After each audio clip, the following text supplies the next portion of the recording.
We just landed in Thailand and we cannot wait to explore. Thailand is so hot. Elephants are everywhere. This is Journey into Wild Thailand, the Asian jungle. Jed and I met in Thailand when we were teenagers, so it's a special place for us. We were delighted to show our kids. Thailand is a long country with so much to discover. We decided to start in the capital city of Bangkok, then work our way down the peninsula. We explored Bangkok and the Gulf of Thailand. We explored Khao Lak and Phuket. And I was honored to cook with a real Thai chef. The food in Thailand is incredible. We flew into Thailand to get oriented to Thai culture. The girls haven't been to Asia before, and Thailand is the perfect place to start. Thailand is a Buddhist country. That affects every part of life here.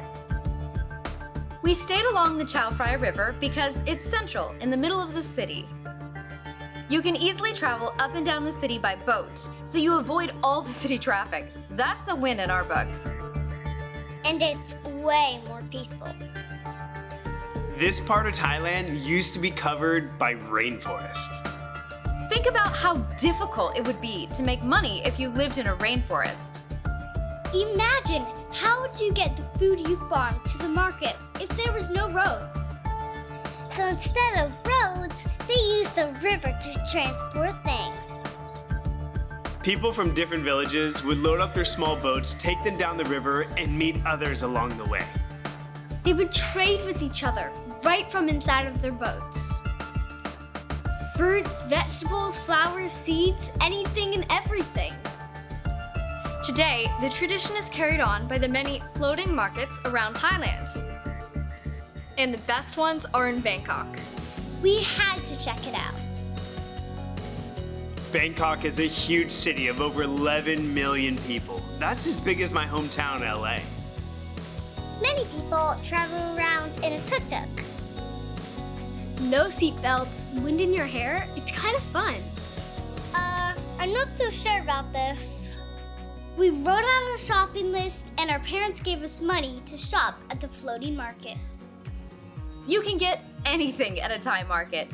Fish, noodles, vegetables, they have it all. The money in Thailand is called baht. Most people in the market only take cash. We saw a lot of durian. It's a big stinky fruit that smells like rotting trash. No thanks. We tried a special Asian snack, mochi. Mochi comes from Japan, but people all over Asia love it. It's like a pudding. It's kind of like a dumpling, but it has ice cream in the middle. It's made from rice that has been pounded down into an elastic, chewy kind of texture. Our kids learn a lot about economics and math by learning about different countries' currencies. They do mental math by working out the exchange rate. They soon understand what money is worth and what they can buy with different amounts. They also study the currency itself. On the money, they look at what are the symbols that represent the country. Math is way more fun when real money is involved. For centuries, Thailand was called Siam. It only got its new name, Thailand, in 1939. Thailand means land of the free. Thailand's nickname is the land with smiles. It seems that everybody is always happy and smiling. Thailand is a monarchy. That means it's ruled by a king. We explored the most important place in the city, the Grand Palace. The Grand Palace is over 300 years old. It has this cool blend of Thai, Chinese, and European influences. The palace is gorgeous. It's been here for hundreds of years, and the architecture is unlike anything I've ever seen. Rama X is the king of Thailand. The people call him Rama Sip. He is the 10th king in his dynasty, and he is the wealthiest monarch in the world. They say the king's worth is somewhere between $30 and $70 billion. Wow, that's a lot of money. No wonder the palace is so beautiful. The walls of the palace are adorned with beautiful murals about the story of Ramayana, which is where the king's name, Rama, comes from. Before people could read, these murals helped them to learn and remember these stories. The entrance is guarded by interesting creatures, half bird, half human. They look like they could be from the Chronicles of Narnia or the Lord of the Rings. Mythology is fascinating. You have to dress in the right clothes to get into these sacred places. Both men and women must cover the shoulders and the knees. The first day, we were turned away because we weren't dressed right. Fashion fail. And there are no shoes allowed in the Buddhist temples. I like not wearing shoes. The area I liked best was the Temple of the Emerald Buddha. Thailand is a Buddhist nation, and there are Buddhist statues everywhere. But this one is special because it is a symbol of the king and his monarchy. The Thai people are taught to respect three main things, and these show up in all parts of the culture.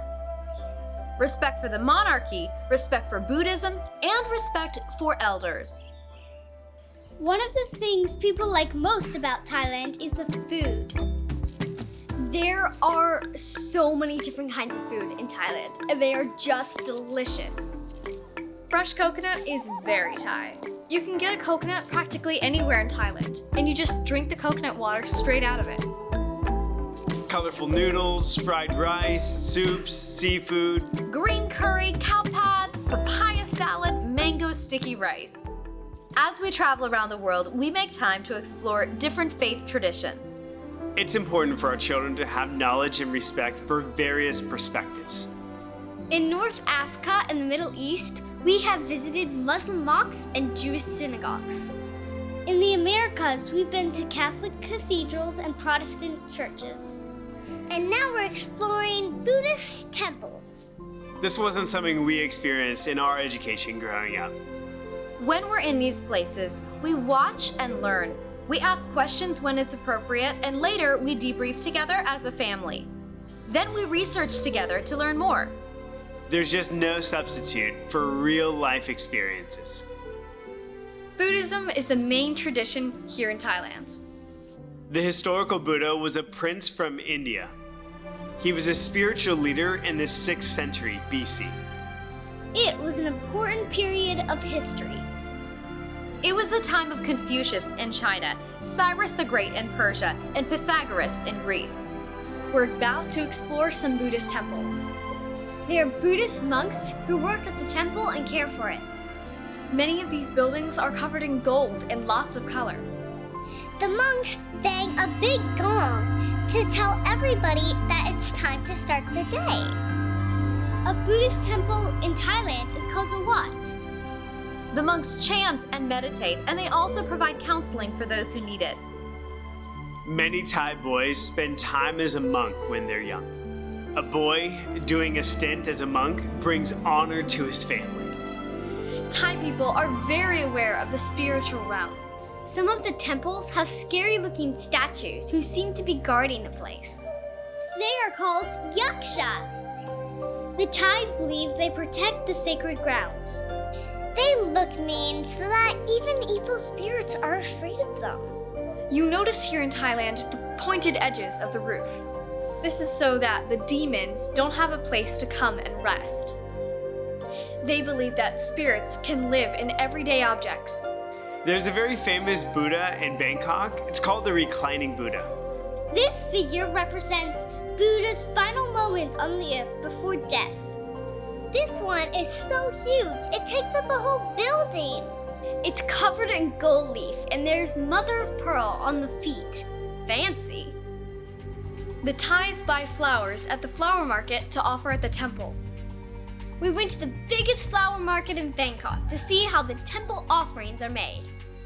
There are so many flowers, and they make them into gorgeous displays. They come to the temple to offer their gifts. Some people light incense as an offering. Some Buddhists sprinkle water on themselves, which they believe will purify the body and the mind before they go into the temple. For others, practicing Buddhism isn't about personal belief. It's cultural tradition. At Wat Arun, people come in traditional clothes to take photos at this beautiful place. Can someone say selfie? One of the classical art forms in Thailand is called the Khon mask dance. It's a stage drama that comes from the royal courts of Thailand. There are fancy costumes and live music. The Khon mask dance is a big source of pride for the Thai people. This is a special part of Thailand's cultural heritage. After I saw the show, I wanted to paint my own fans. We found a Thai cultural center where the girls could paint fans in the traditional way. And they are painted with intricate designs that tell a story. The fans are usually made of bamboo with a fabric or paper surface. From Bangkok, we drove down the Gulf of Thailand, which is along the southern peninsula. We went on a family bike ride to get familiar with village life. Thais have a strong sense of community and a rich cultural heritage. They work together to raise livestock and farm the land. They harvest rice, vegetables, and tropical fruits. Traditional Thai houses are often made with bamboo and wood and sometimes are built on stilts. This gives them good airflow, which they really need in this hot climate. There are many beautiful ecosystems in Thailand. Tropical rainforests, mountains, coastal areas, and marine environments. The national parks help with biodiversity conservation. For example, protecting wild elephants. You see symbols of elephants everywhere. It's the national animal. Sadly, some people use elephants as tourist attractions, keeping them chained up for photos. We've even seen elephants crossing busy roads in cities. For Thais, elephants symbolize the power of the king. There's that monarchy theme again. Throughout history, elephants have been used in transportation and in warfare. Instead of horses, soldiers rode elephants. We visited the Buri National Park. It has a large population of wild elephants. You have to go with the park ranger. It's like safari. We took a truck and a guide and went deep into the forest looking for wild elephants to observe. You never know where they could be. There's something so amazing about observing these creatures in their natural habitat. Throughout our time in Thailand, we learned about the great biodiversity all along the peninsula. Water lilies are called bua in Thailand. They represent spiritual purity and awakening. The torch ginger is beautiful, and it's often found in salads and curries in Thailand. We loved tickling the sleeping grass that folds up when you touch it. Maybe it's shy. Our favorite Thai animal has to be the monitor lizard. We saw this guy everywhere. They have a long tail and live in mangroves, rivers, and ponds. Monitor lizards are one of the world's largest lizards. They can grow up to 6 feet long. People in Thailand live peacefully with them. They're often found walking around populated areas. Can you imagine? In the villages and in the big cities, we noticed many local guys advertising for a sport called Muay Thai. We discovered that this sport is ancient and has deep roots in the Thai culture. That's why all the kids say, I'm a Muay Thai boxer. We asked our parents if we could learn more about it, so they found a kids' Muay Thai class. Let me tell you, it is not easy. We learned that Muay Thai is the art of 8 limbs. That's because it uses 8 points of contact: fist, elbows, knees, shins. This trainer is no joke. I liked it. I actually want to learn more. In Bangkok and other cities, they sell out huge stadiums for professional Muay Thai competitions. We crossed the Malay Peninsula to check out the coastal areas along the Andaman Sea. This is different from the Gulf of Thailand, and the beaches here are stunning. This property is gorgeous, and the services are too. The villas back up to the rainforest, and the resort is on the most beautiful beach. We usually stay in houses as we travel, so staying at a resort was a real treat. The most important thing is that this resort is committed to sustainable tourism. There are conservation initiatives and they use eco-friendly practices. Now that sounds like the kind of place we love. Wave pools, trampolines, and big slides.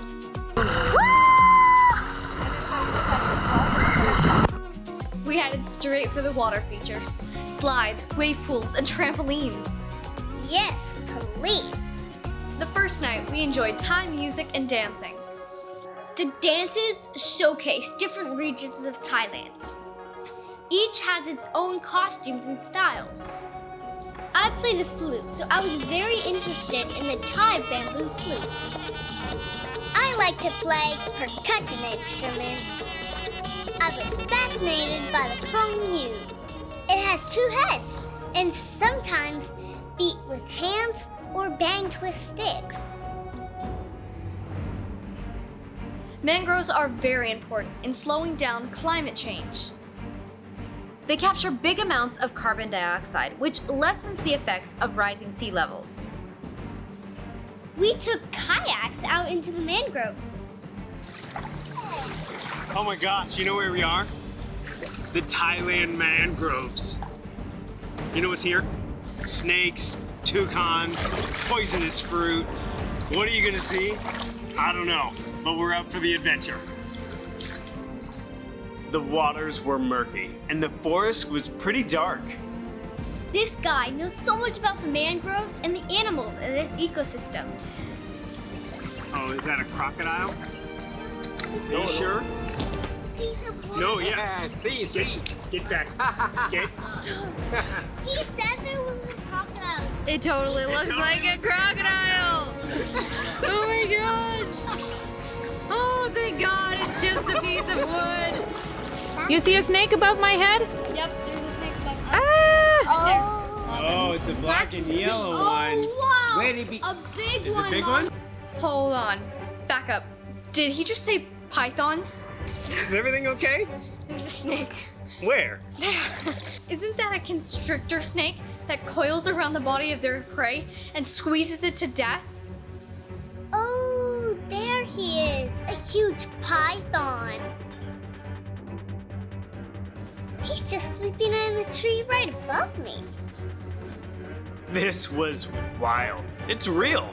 We're talking in the jungles of Thailand. There's nothing tame about this jungle, but we wanted a journey into wild. Bring it on. You never know what could be hiding beneath these waters. He's just putting his hand in the water. Why, for the love, why? I'm feeling like I saw way too many snakes out here in the jungle. We're here in the jungles of Thailand. We just took a kayak through the mangroves, and one thing our guide just told us is these beautiful trees have this gorgeous fruit, and it looks like a mango, but it's actually poisonous if you eat it. They said if you eat it, you get itchy all over. The only way to know if they're telling you the truth is to do it and find out. This is what world schooling is. Why sit in a classroom when the whole world can be your classroom? Today, our classroom is a mangrove in the middle of the jungle. One of my favorite things about traveling is learning new cuisines. Hi, David. I am a chef Sa. I am the executive sous chef here to look after the Krai restaurant. Nice to meet you. Chef Sa is a well-known chef in Thailand because she's one of the best. Her team set up an outdoor kitchen for her and I to cook together. She took me to her herb garden to learn about her signature ingredients: rosella, lemongrass, and holy basil. They incorporate these ingredients into their whole menu. Then we got to the kitchen. Apron on, gloves on, let's go. We made a special coconut milk soup with chicken. It's called Tom Kagai. We added the ingredients. You never say medium to a Thai chef. They like their food spicy and full of flavor. Medium to her means extra spicy to me. In cooking, it's all about balancing the 4 basic tastes: sweet, sour, salty, and bitter. Now we make the fried rice. Thai food is famous for fried rice, the best. Thais have a special omelet they put on top of their fried rice. Now let me show you how to do the Thai omelet. See? Wow, she put soy sauce in the egg. ขอบคุณมากค่ะ Enjoy your day ค่ะ My mom and I sat down to try what we made. No shoes, sitting on pillows. We dined in the traditional Thai style. So good. Very good job. I'll never forget the things she taught me. I've learned that when you treat a child like they can do something big, they rise to the challenge. We are so grateful for the mentors around the world who have treated our children like they are capable of these kinds of experiences, because they are. The garlic? Yes. Yes? Yes, chef. That's nice. Yeah. Mentoring adds so much to their education. It is their education. This part of Thailand is along the Andaman Sea, which is known for its diverse marine life. One of the important conservation issues here is around sharks. I want to know, why should we care about saving sharks?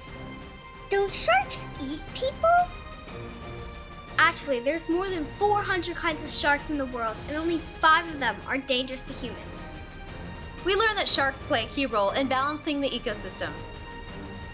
Here in Asia, some people hunt sharks for their fins. They use them to make shark fin soup.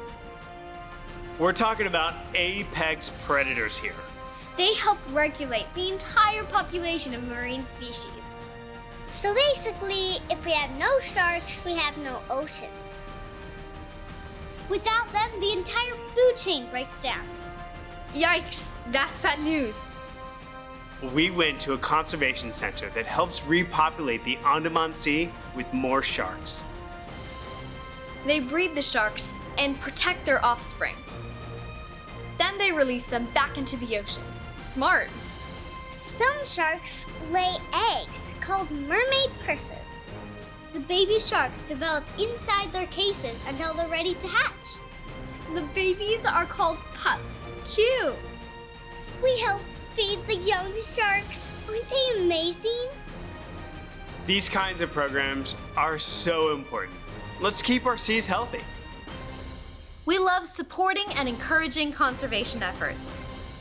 We eventually worked our way further down the peninsula to the island of Phuket. The beaches in Phuket are so pretty. They're clean and have beautiful sand. Just before crossing onto the island, we spent some time in Phang Nga Bay. You can't be in this corner of the world and miss this. The boat associated with historical Thailand is called a long-tail boat. They are usually crafted out of wood and have a long pole that supports the propeller. These boats are used for fishing, transportation, and tourism. They're the symbol of Thai coastal life. Online, we could see that boat trips for 6 people for a few hours out into the bay were around $700 US. This is Thailand. That's a little crazy. We just went down to the harbor and negotiated directly with the boat owner. He was happy to take us for a half-day excursion for a fraction of that. Now that's more like it. We always prefer to do business with people who are there locally, who are making their living from offering these experiences for tourists. The bay is amazing because of the limestone rock formations. They seem to just rise vertically up from the water.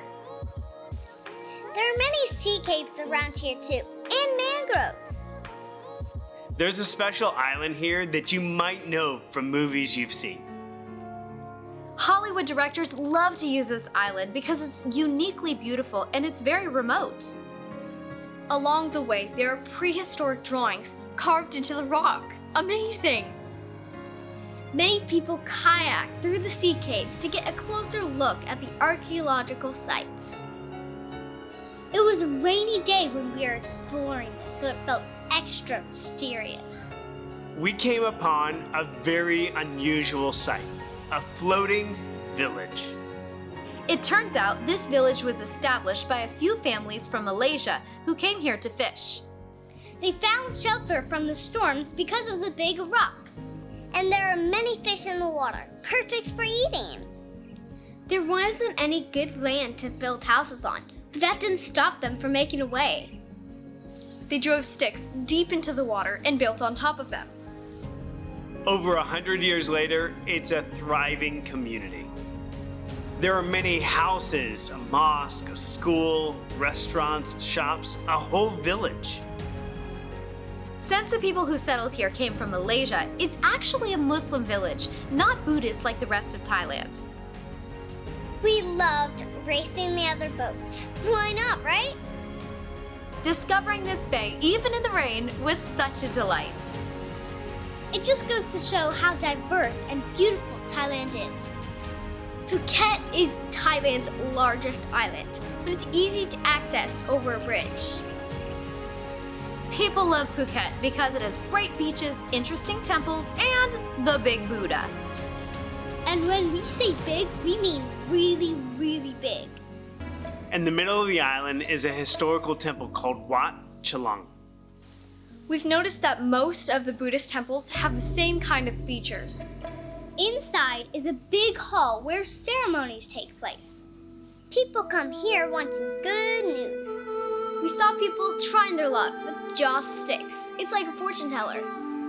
They shake a cup with a bunch of sticks in it until some fall out. The sticks each have a number that tells the person which paper to read, and that will tell them their fortune. Other people add gold leaf to the monks. They're seeking wealth, luck, and health. The stupa is a tall spire representing the burial mound of the Buddha. Stupas can be bell-shaped, pagoda-like, or have tiers. Some temples have many stupas. Inside the stupa of Wat Chalong is a display of a splinter of Buddha's bone, as well as some of his teeth. Okay. People come from all over the world to pay homage to Buddha at this temple. One night, we were just walking along the beach and came across a couple fire dancers. Fire dancing could be practicing a ritual, celebrating a full moon, or telling a story. We've heard about this. It's considered a flow art. This is not to be tried by anyone but professionals who are trained to do this safely. They've all kinds of props. Sticks, fans, even hoops.